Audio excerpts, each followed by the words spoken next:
Morning, Mitch. Hi. You know, we don't have to podcast every day. Well, it's all right. We can podcast whenever.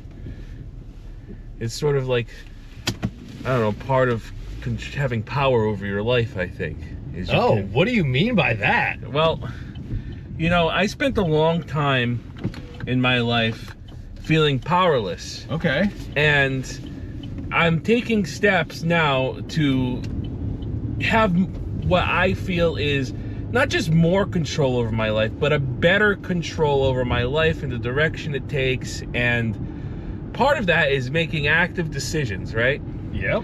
So we can make an active decision to say, we're going to podcast every day. Yep. Not literally every day, obviously, but every day. Right. And the way I look at it is we have also complete control over whether content gets released or not. Of course. So if we do a shitty podcast in the morning, where we don't talk about jack shit or nothing is funny or nothing is cool or whatever, right?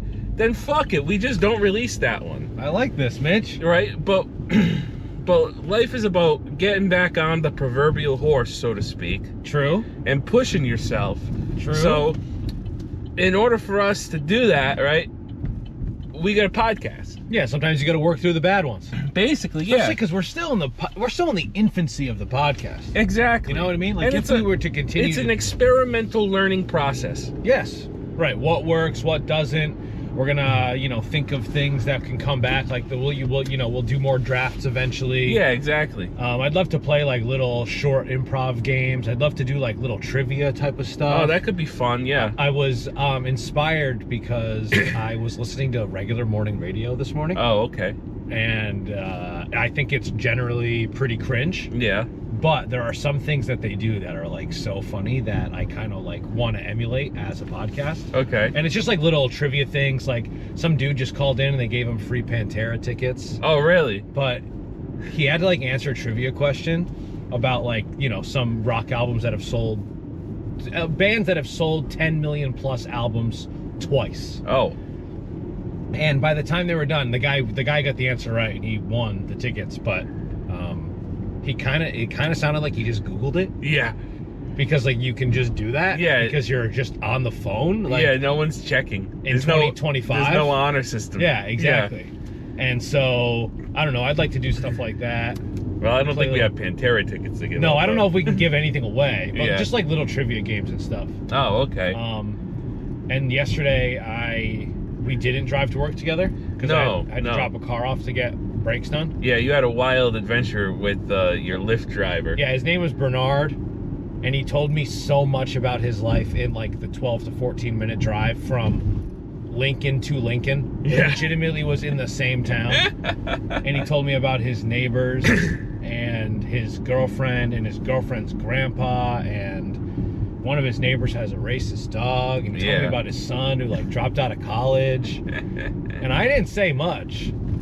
I was just like, yeah, well, okay, Yeah. But well, I wonder. Some people just have the gift of gab. Yeah, some people have the gift of gab, but also some people, I think in their personal lives, they don't have many people to talk to. Right. So when they get an avenue, like being a Lyft driver or an Uber driver or something where, you might never see this guy again. No, probably not. Right? So he might as well talk to you about shit. Right? True.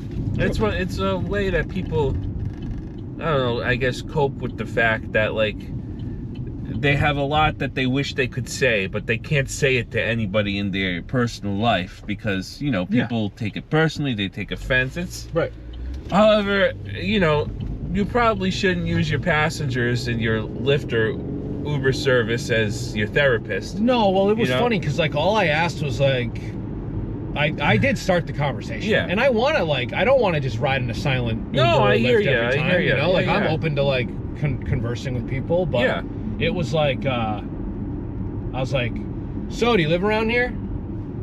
Which is like the most innocent. Yeah. I figured maybe he lived close because that's why he decided to pick me up. Yeah. I scheduled it the night before. It wasn't like I all of a sudden in the morning was like, I scheduled a 7:15 pickup at the specific location. Yeah. For whatever reason, he jumped on it at 8 o'clock the night before. And then he was like, no, I live in Providence, like over by LaSalle. Oh. And he was like, do you live around here? You want to buy me a house around here? And I was like, no, I don't live around here.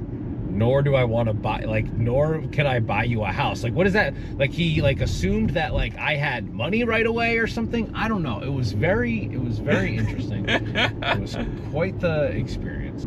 Just a little interesting thing. I find it interesting that I read last night, actually.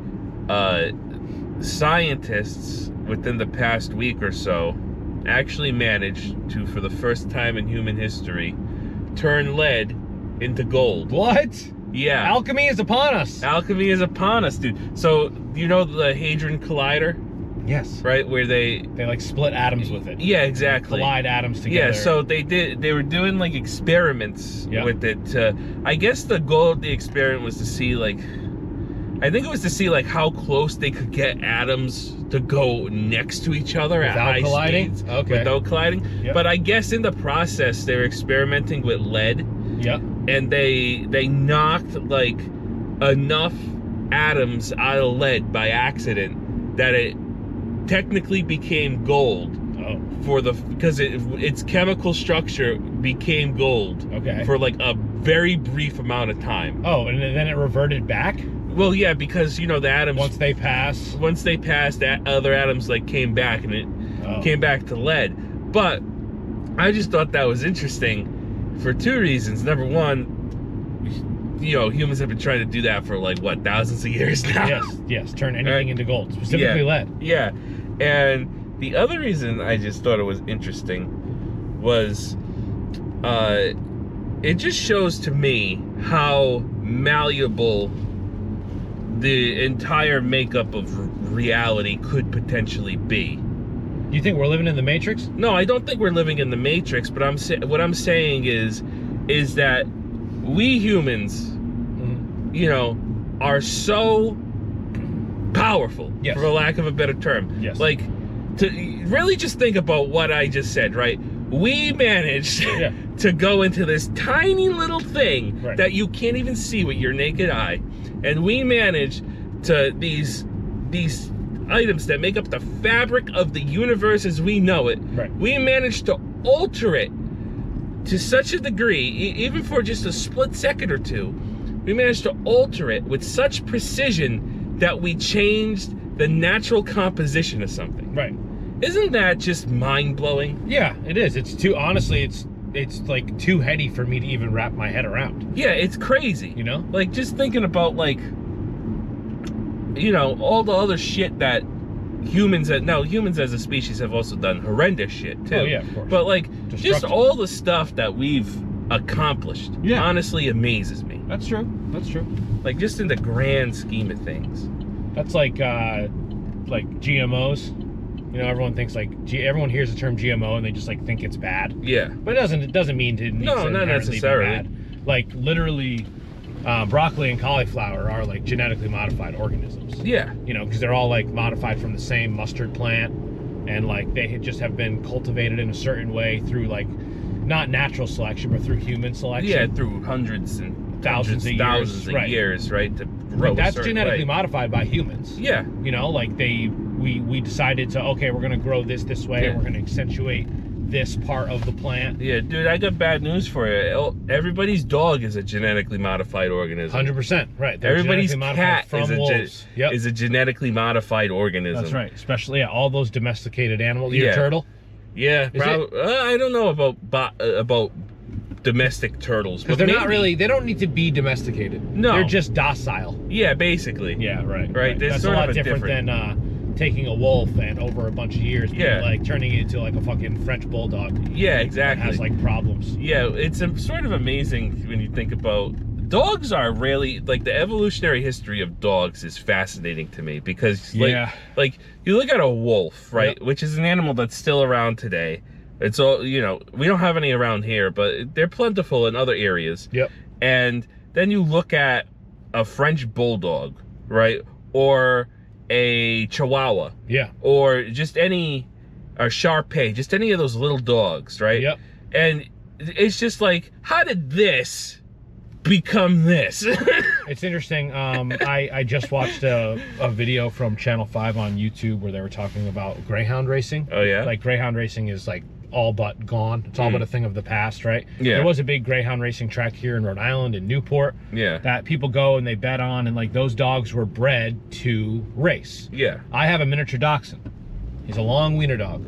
He was bred to hunt badgers. Yeah. They bred them with short legs so they could get into tiny holes. Yep. And they bred them with long bodies so they could have longer lungs so they could breathe longer and hold their breath longer and be able to be underground really for a longer amount of time. Now, these dogs, much like the Greyhound or a dachshund that is never used for work anymore, the job of the dog, which is why dogs were modified the way they were, right? From like Siberian Huskies pulling carts around to dachshunds to like scare out badgers and squirrels from like German farms. Yeah. But they're no longer breeding them for their work.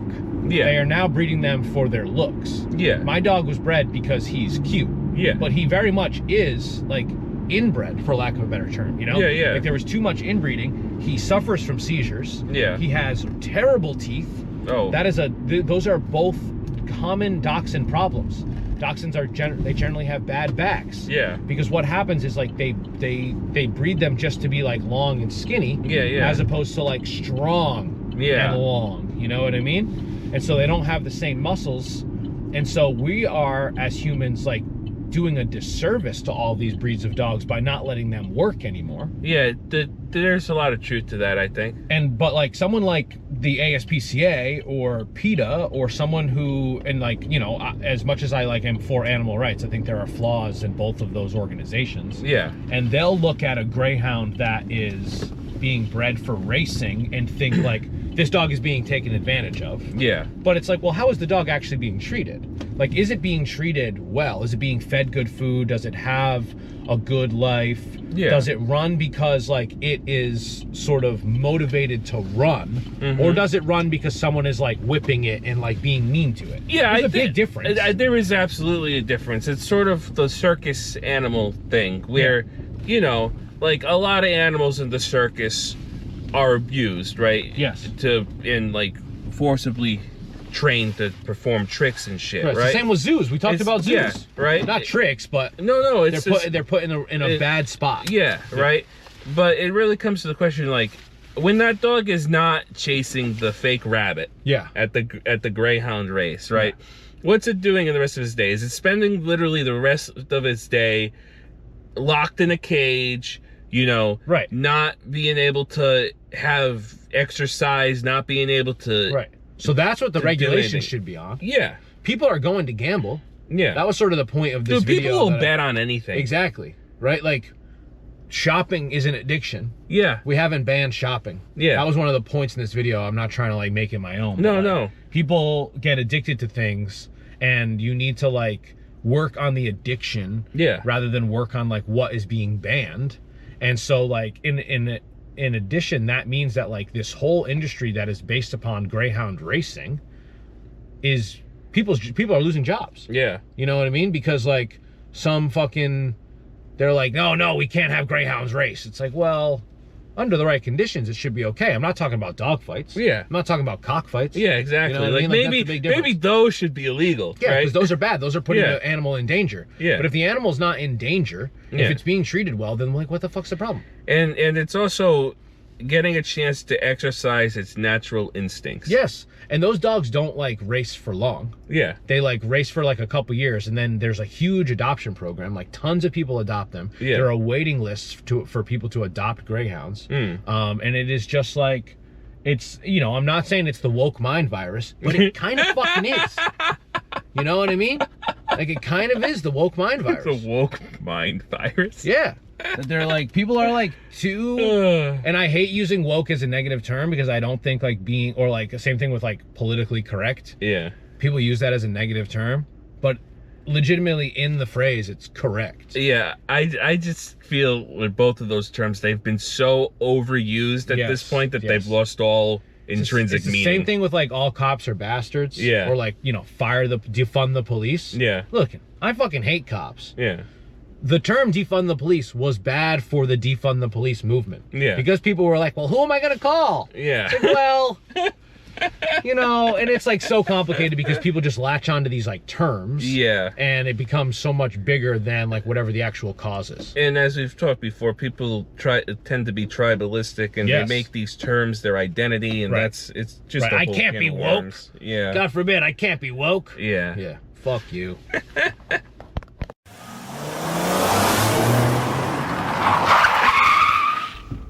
All right, you ready? I'm always ready. Oh, wow, it sounded just as good the second time.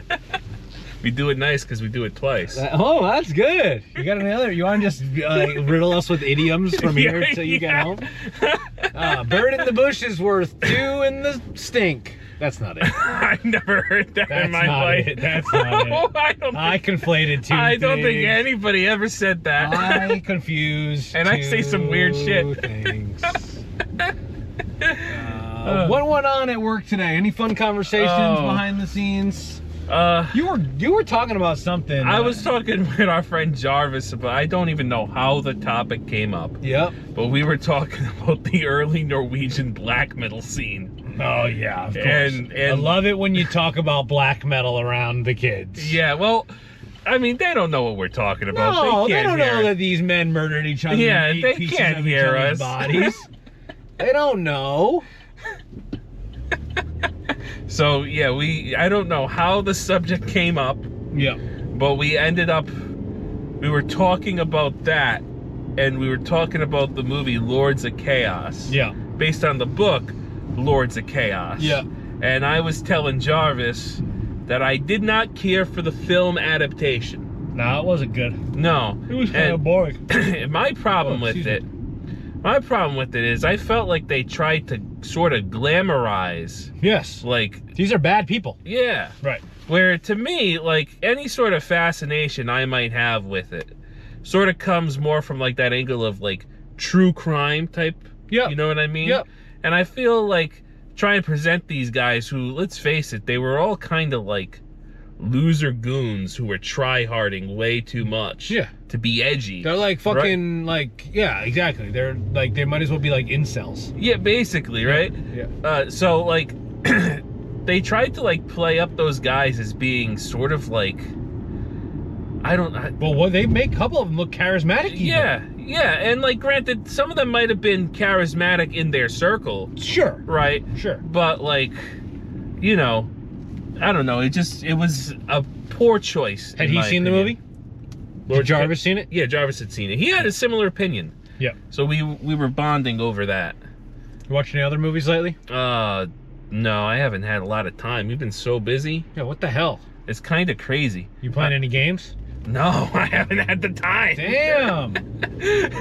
Usually by the time that I get home, yeah, and you know, use the restroom, get something to eat, yeah, do like other things that I have to do, you know, around the house and and all that, right? It's already time for bed. Yeah. I'm already looking forward to bed. Yeah, me too. It's only 5 o'clock. Yeah, dude, I didn't want to wake up this morning, but I forced myself to get up at 5:50. 5:50? 5:50. Nice. Yeah, I wanted a little bit extra time in the morning, so. Yeah, I slept in a little bit this morning too.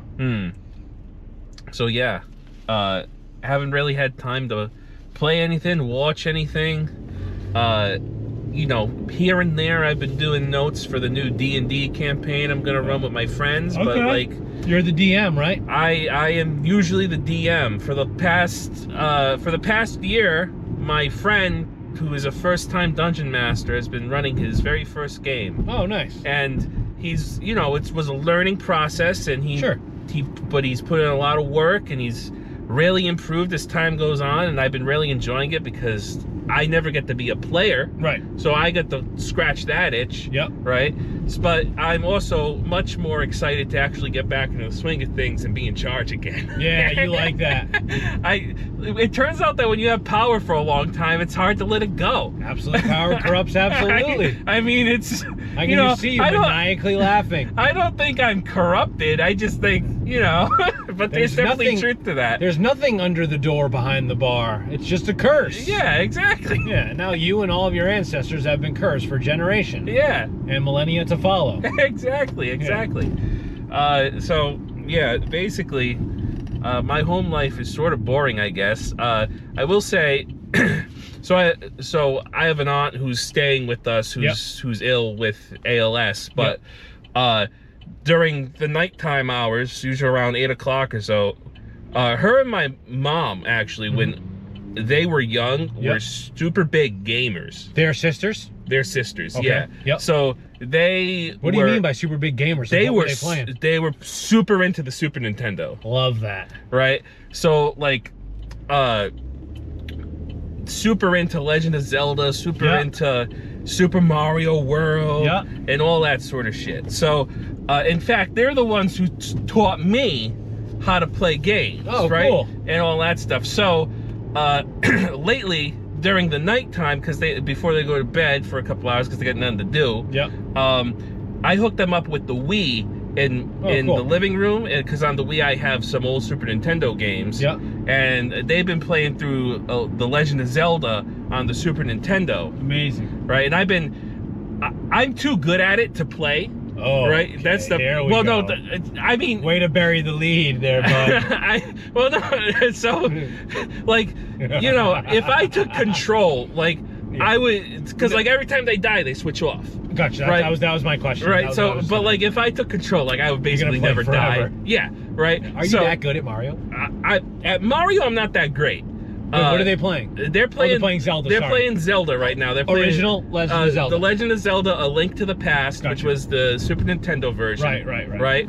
And you know, they're old. They're out of practice. They haven't played in maybe 20 years. Yeah. Right. Yeah. So, you know, it's also interesting to watch them figure out the controls for the first time again, like get used to the controller. What are they using for a controller? So they're just using the Wiimote. So they with the Wiimote there was this controller that you could get that plugs into the back. It was called like the classic controller. Oh yes, it's styled after like the Super Nintendo controller, just it has joysticks too. Right.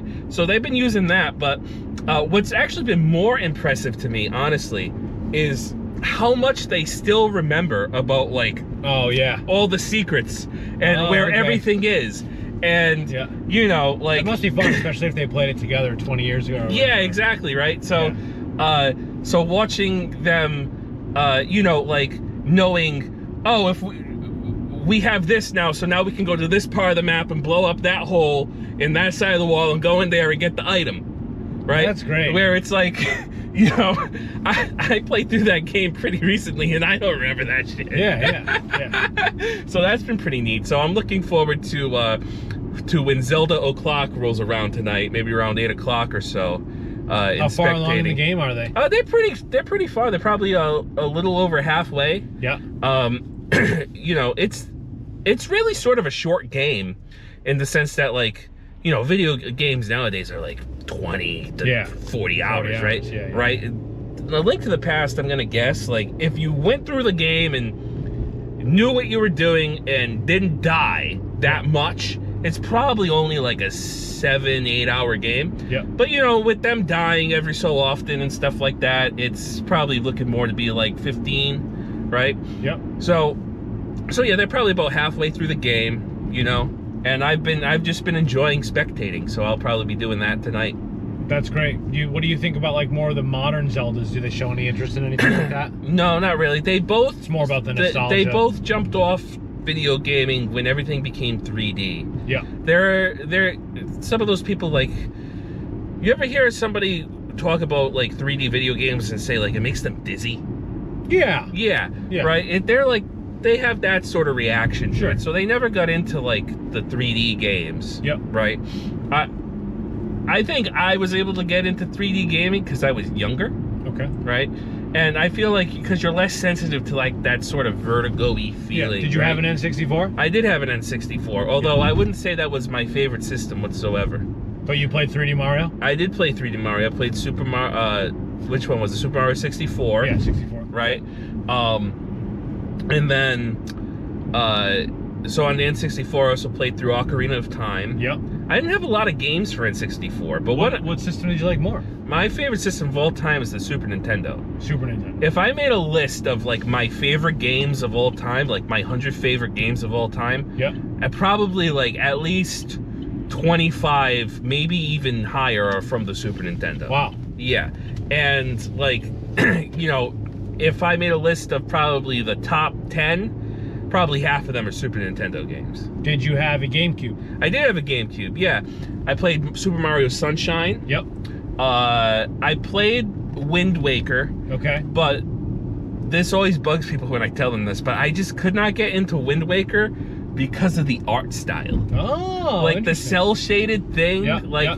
I don't know. It's gonna sound silly, especially because I was a kid, but it just was too kiddie for me. Yeah, okay. Right? Like, you're more sophisticated. Well, Zelda was you were a sophisticated 10-year-old. It was like a mature game to me. True. I agree. Right? I agree. Like, I mean, it wasn't Mortal Kombat, but you know, it was definitely like always more of a mature kind of game. Yeah, I mean, Mortal Kombat has like mature themes, but it's way more simplistic. Yeah. What I mean by mature is like it was just adult in the sense of like you are on this grand epic quest. Yeah, it is. You know what I mean? I agree. And now here I am as this little kid. I agree. You know, and like at least in Ocarina of Time, like you get the Master Sword and you go forward in time and you grow up. Right? True. And it's cool. But yeah, I never got into Wind Waker. Did you ever have any Sega systems? So I had a Genesis. Yep. Where my favorite games on the Genesis was Sonic and Knuckles. Love that game. Where you could take the other Sonic games and plug them into the top. Into it, yep. Yeah, and then you could play through the levels of those as like all the different characters. Right. Yeah, with Knuckles and stuff. Yeah, exactly. Yeah. And I also had this really cool game on the Sega Genesis that was actually made by LucasArts, but it's not a Star Wars game. Okay. It's called Zombies Ate My Neighbors. I remember this very vividly. And it's like a top-down, like isometric, you know, 2-player. You're running around like rescuing your neighbors from like movie monsters, basically. Yeah. And you know, like the weapons are things like squirt guns and filled with like holy water, and like, you know, you're throwing like silver plates and silverware at werewolves, and that was a fun game. And then I had a Dreamcast. Yep. Where I had Sonic Adventure 1 and 2. Okay. And I had Shenmue. And I don't know what the hell that is. Shenmue is it's a very famous game for a lot of reasons. But it's one of the not going to be good reasons. It's one of the first games that it was very open. Oh. Like, you could do so much shit in wasn't Shenmue. on a track. Yeah, exactly. It was like there was a plot. Yeah, and you were supposed to follow the plot, but like it's very notorious for like you could go get a job at a warehouse and yeah, you could go get a job at a warehouse and drive a forklift. Oh, interesting. Right? Just as a thing, right? And you know, there was like you could go gamble and stuff like that. So and then yeah, so I also had like some lesser famous games, like I had Street Fighter Alpha 3 on my Dreamcast. Okay. And all sorts of stuff like that. But yeah, I'd say my favorite system of all time, easily the Super Nintendo. Now, did you ever have any of like the Japanese versions, like a Super Famicom or anything like that? No. Did you ever pick those up? Or like no, later in my TurboGrafx 16? No, I never had any of those. Later in my life, I emulated some stuff. some Japanese exclusive stuff. Yeah, right. Especially stuff that like just was never released in the US. Right, like for instance, Final Fantasy. Yeah. On the the original Final Fantasy games, Final Fantasy 3. Yeah. This is always so confusing to me. And Final Fantasy 5 and Final Fantasy 2 were never released in the United States. 2, 3, and 5 weren't? 2, 3, and 5. Yep. So when they released Final Fantasy 4 in the US on the Super Nintendo, it's called Final Fantasy 2. And like, why did they do this? I don't know. Did they not think that we were going to be like international? Yeah, I don't know. And I don't know why they never ported them, but where I'm going with this is I eventually played them emulated with fan translations. Oh. Right? That was how I first played those. Now they've all been released in the West with, you know, like they recently did like pixel remasters of like the 6 original games, which are great. Highly recommend. But what do you play those on? Just on PC? You can get them on, they're available everywhere. PC, I'm pretty sure they're on the Switch. They're on, you know, Xbox, you don't have a PlayStation. Switch? I do have a Switch. Oh, you do, I just haven't touched it in ages. Yeah. I played Breath of the Wild on the Switch. Yeah. I really enjoyed Breath of the Wild. Mario Odyssey was an amazing game on the Switch. It's the best video game I've played in 15 years, I think. Yeah, and I think, loved it so much. And I think Nintendo was out of their mind to make a Switch 2 without having announced Mario. 3D Mario. They're out of their minds. I agree. It's a bold strategy, Cotton. Let's see if it works out for them. It's the second time you've said that today. I agree, because like Sunshine was good and 3D Mario was good, like Mario All-Stars. Yeah. What was the other one? Oh, Galaxy? Mario Galaxy. Like, but Odyssey was so much better than all of those, and it reminded me a lot of like how much I loved Mario 64 when it came out. And they were just Mario Odyssey to me is like, they took Mario 64 and basically perfected the formula. Yeah, because there's always like 64 was like too far ahead of its time. Yeah, like, the idea was bigger than the 64. And like Mario controls kind of clunky in that. It's a little awkward at times. It was so much better on the Switch. Yeah. And then they were like, nah, we're going to do a Donkey Kong, which is fine. Yeah. Donkey Kong's exciting. Yeah, but Donkey Kong in the new game has his movie design, which I'm not a fan of. The eyes, they don't work for me. Yeah, it's not as good. All right, Mitch. All right, well, that was fun. Thanks. Yeah, that was a fun trip through memory lane. Have a wonderful time at Zelda O'Clock when it rolls around tonight. Thank you. I hope everyone enjoys their time, and we'll see you tomorrow. Sounds like a plan, man.